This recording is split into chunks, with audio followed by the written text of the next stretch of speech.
শুভ সন্ধ্যা। Share বাজারের মূল খবর ডেইলি মার্কেট আপডেটে আপনাদের স্বাগত। ডিএসইএক্স 12.46 পয়েন্ট বা 0.22% বেড়ে 5,555 পয়েন্টে সম্পন্ন হয়। আগের কার্যদিবসের তুলনায় বাজারের লেনদেন 31.45% কমে দাঁড়িয়েছে 565 কোটি টাকায়। ব্যাংকিং খাতে ব্র্যাক ব্যাংক, ব্যাংক এশিয়া ও সিটি ব্যাংক, ফার্মাসিউটিক্যালস খাতে বেক্সিমকো ফার্মাসিউটিক্যালস এবং শিল্প খাতের ওয়ালটন হাইটেক ও K&Q বাংলাদেশ সূচকের উত্থানে মূল ভূমিকা রাখে। খাতভিত্তিক রিটার্নে টেক্সটাইল খাত সর্বোচ্চ 0.69% লাভ করেছে এবং এনবিএফআই খাত দ্বিতীয় সর্বোচ্চ 0.59% বৃদ্ধি পেয়েছে।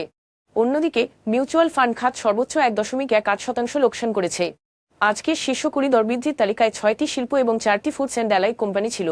Osmania glass sheet factory, northern jute manufacturing company এবং খুলনা প্রিন্টিং অ্যান্ড প্যাকেজিং এর শেয়ার সর্বোচ্চ দরবৃদ্ধি অর্জন করেছে। অন্যদিকে এমবিএল প্রথম মিউচুয়াল ফান্ড, ফার্স্ট ফাইন্যান্স এবং তুং হাই নিটিং অ্যান্ড ডাইন ছিল শীর্ষ দরপতনকারী শেয়ার।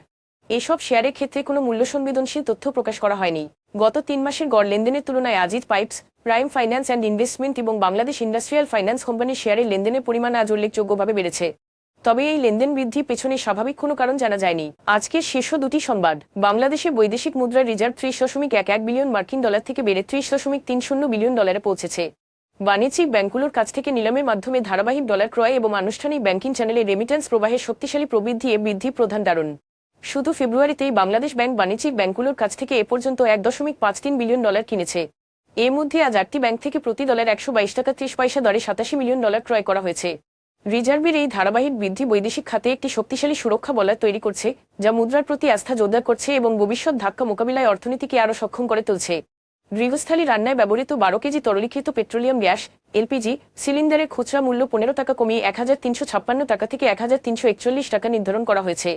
কমিশন জানিয়েছে, জাতীয় রাজস্ব বোর্ডের এনবিআর মূল্য সংযোজন কর ভ্যাট নীতিতে পরিবর্তনের ফলে এই সমন্বয় করা হয়েছে। এই মূল্যহ্রাস ভোক্তাদের জন্য কিছুটা হলেও স্বস্তি বয়ে আনবে এবং দেখায় যে নীতিগত পরিবর্তন কিভাবে সরাসরি সাধারণ মানুষের দৈনন্দিন ব্যয়ে ইতিবাচক প্রভাব ফেলতে পারে। আজ এ পর্যন্তই, ধন্যবাদ।